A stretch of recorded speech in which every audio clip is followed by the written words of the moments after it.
नाम लेना सबका शुरू करूं तो 1 घंटा लगेगा, लेकिन मैं आपको ये बता देता हूं, सारे के सारे ब्लॉक अध्यक्ष का नाम अब मुझे याद है। लगभग 1 महीना हुआ है मुझे जो है प्रत्याशी बनाए हुए। मैं सबका नाम जानता हूं, अब सबका नाम मुझे याद हो गया है। मैं बस आपसे यही आग्रह कर रहा हूं कि अगर आप लोगों ने चाहा तो दुनिया की कोई ताकत 5 साल रहने से रोक नहीं सकती है। और अभी तो मुझे सिर्फ ब्लॉक अध्यक्षों का नाम याद हुआ है, मुझे जो है सारे एआईसीसी के डेलीगेट, पीसीसी के डेलीगेट और हमारे एक एक वर्कर का नाम हमको याद करना है। इसलिए बिना किसी औपचारिकता के सम्मानित मंच, हमारे तीनों कोऑर्डिनेटर भी यहाँ मौजूद हैं। मैं सीधे आपसे सिर्फ 2 बात कहना चाहता हूँ। भाषण तो देते रहेंगे जनता के बीच, लेकिन आप सब लोग जो है वो नेता हैं, प्रमुख स्तंभ हैं हमारी पार्टी के, तो आपके सामने कोई भाषण नहीं देंगे, 2 आग्रह करेंगे। उससे पूर्व मैं आपका विशेष धन्यवाद करता हूं कि आपने अपने सबसे ताकतवर, जोशीले, नौजवान और मजबूत साथियों को 10 विधानसभा में लगाया है। कुछ साथियों से मैं पूर्व से परिचित हूं, जैसे अमीन कागजी साहब हैं, मुकेश भाखड़ जी हैं, और भी साथियों से आज परिचय हुआ है। इसके लिए मैं आपका विशेष रूप से आभार करता हूं। और 2 बात जो मैं आपसे अपील करना चाहता हूं। पहली बात ये, इसमें कोई 2 राय नहीं है कि हमारा चुनाव दिनों दिन बेहतर होता जा रहा है, लेकिन एक कहावत है ना, मत चूको चौहान। हमारी नजर बिल्कुल जो है टिकी रहनी चाहिए अपने लक्ष्य पे, और अंतिम फैसला तो 4 जून को आएगा। और 4 जून को क्या फैसला आएगा वो तय होगा 25 मई को, और 25 मई को क्या होगा वो निर्भर करता है कि हम अभी से लेकर के 25 मई की शाम तक कैसे काम करेंगे। देखिए, हो सकता है कि कई बार आपको महसूस हो रहा हो कि अमूमन हमारी पार्टी जैसे चुनाव लड़ती है उसमें बहुत सारी कमियां आपको दिख रही हो। मैं यह बात स्वीकार करता हूं। एक तो मेरे ख्याल से मैं सबसे कम उम्र का प्रत्याशी हूं दिल्ली में, और हालांकि मैं चुनाव दूसरी बार लड़ रहा हूं, लेकिन ज्योग्राफी अलग है, डेमोग्राफी अलग है, और पॉलिटिकल कल्चर भी अलग है।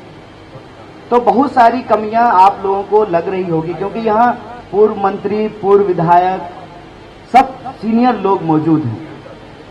लेकिन मैं आपसे ये कहना चाहता हूं कि हर चीज में कुछ ना कुछ कमी बेसी होती है। जो भी कमी आपको दिख रही है, मैं आप सबसे पहला आग्रह तो यही कर रहा हूं कि उस कमी को आप खुद को लोकसभा का कैंडिडेट मान करके, एमपी का कैंडिडेट मान करके दूर करने का प्रयास कीजिए। ये मेरा बड़ा हाथ जोड़ करके नम्र निवेदन है आपसे, क्योंकि कई सारे लोग ये कह रहे हैं कि कैंडिडेट का वहां सभा नहीं हो पाई, कैंडिडेट वहां नहीं पहुंच पाए, वहां जो है नुक्कड़ मीटिंग होनी थी।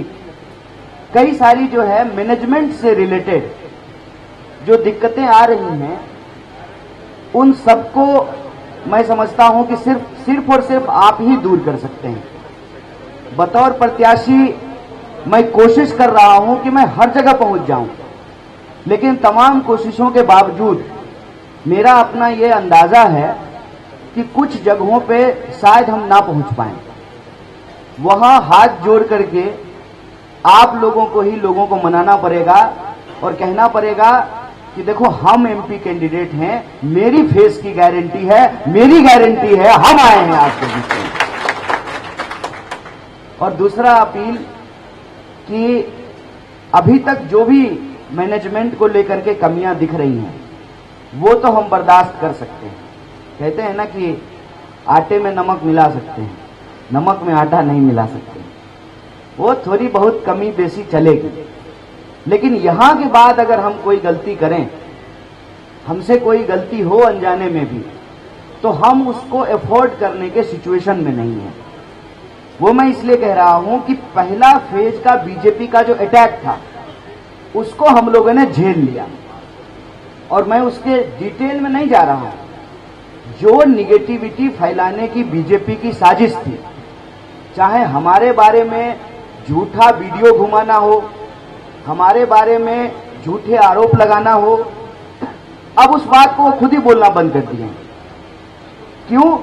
क्योंकि कहीं ना कहीं मनोज तिवारी को यह बात समझ में आ गई कि जब हम कन्हैया को कह रहे हैं टुकड़ा टुकड़ा, तो ये सवाल हमारे ऊपर आ रहा है। और खास करके जो पूर्वांचल के लोग हैं, उन्होंने ये कहना शुरू किया कि वो अगर अंबानी का बेटा होता तब आप ऐसी भाषा बोलते क्या? वो गरीब का बच्चा है, पढ़ा लिखा है और आपकी सरकार से सवाल करता है, तभी ना आप ऐसी बात बोल रहे हैं। और अगर आपके पास कोई सबूत होता तो आपकी सरकार की जो आदत है कि लोगों को बिना सबूत जेल में डालते हैं, तो आप उसको जेल से बाहर छोड़ देते हैं। ये सवाल से अब वो खुद ही ये बात बोलना बंद कर दिए। फिर उन्होंने हमारी पार्टी की समस्याओं को प्रेस में लाने का प्रयास किया, हेडलाइन मैनेजमेंट करने की कोशिश की और जो है ये दिखाने का प्रयास किया कि कांग्रेस तो आपस में लड़ रही है। बोलिए, ये प्रयास भी उनका आप लोगों ने मिलकर के विफल किया है कि नहीं किया है?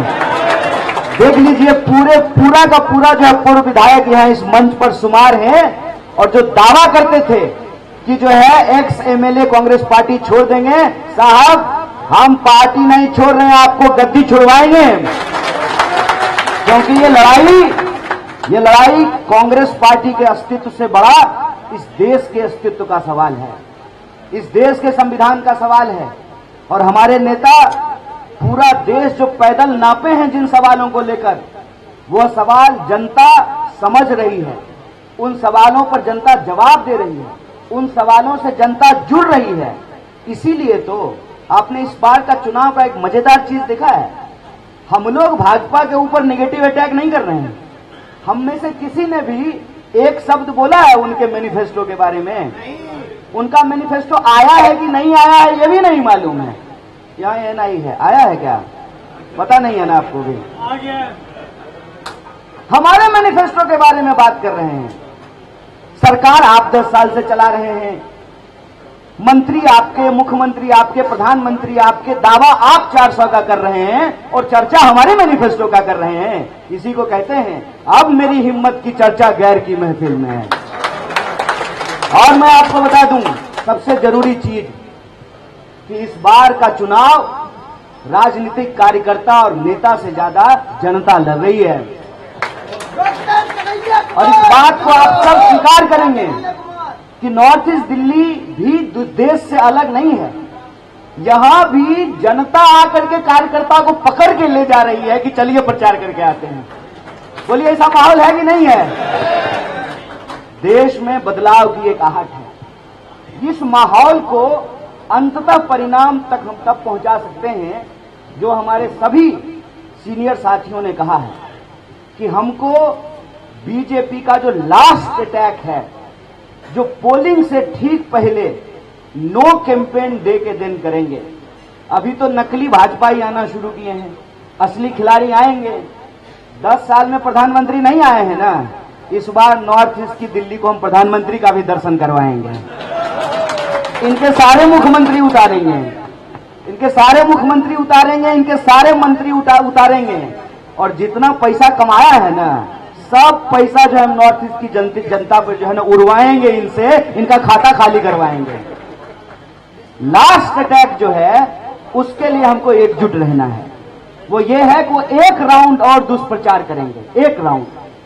उस दुष्प्रचार का मुकाबला करते हुए बूथ की कमेटी हम इतना मजबूत कर लें कि एक एक घरों से अपने वोटर को निकाल करके हम वोट करा दें। पक्का ये चुनाव हारेंगे और सिर्फ एक सीट नहीं, पूरी की पूरी दिल्ली की 7 सीट हम इनको हराने का काम करेंगे।